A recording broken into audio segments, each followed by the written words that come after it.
Happy birthday to you. ফু দেবে না বাবা? ও বাবা, হ্যাপি বার্থডে তো ভাই। হ্যাঁ, থ্যাংক ইউ। এটা আমার একটা পুরনো স্মৃতি, আচ্ছা। পুরনো জিনিস, অনেক পুরনো জিনিস। আমি তখন ইন্ডিয়ান অয়েলে কাজ করতাম। এরকম ক্যামেরা নিয়ে এসেছিল, নিয়ে এসে বললো যে এটা আপনাদের জন্য গিফট আছে। আমরা কীরকম গিফট বলে, আপনারা যদি কোকা-কোলা ছিপি দিতে পারেন 30টা, ওই 30টা ছিপি দিলে সবাইকে একটা করে ক্যামেরা দেওয়া হবে। না, কাচের বোতল আর ওই অ্যালুমিনিয়ামের ছিপি। ওই এরকম একই বেঁকে একই বেঁকে। এরকম হ্যাঁ করে হ্যাঁ খুলতে হতো, বুঝেছি। ছিলাম। তারপরে ওই 30টা ছিপি দিয়েছিলাম আর 30 টাকা দিয়েছিলাম। দেওয়ার পরে 30 টাকার ক্যামেরা তাহলে। 30 টাকার ক্যামেরা।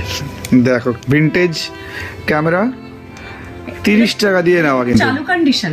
হ্যাঁ, আবার এটা একদম ফ্রেশ। চালু করে ভেতরে রিলও আছে একটা, রিল আছে ভেতরে এখনো।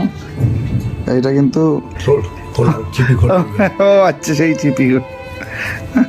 তোমরা বলো যে তোমাদের কোনোভাবে এরকম কোনো পুরনো স্মৃতি তোমাদের কিছু মনে আছে কিনা? 110 টাকার রিল ভরতো মা। ঠিক, ঠিক। রিলে প্রচুর ছবি আছে এরকম। হ্যাঁ, ওটা কি? আবার এর মধ্যে কিন্তু আবার নাম লিখে রেখেছে।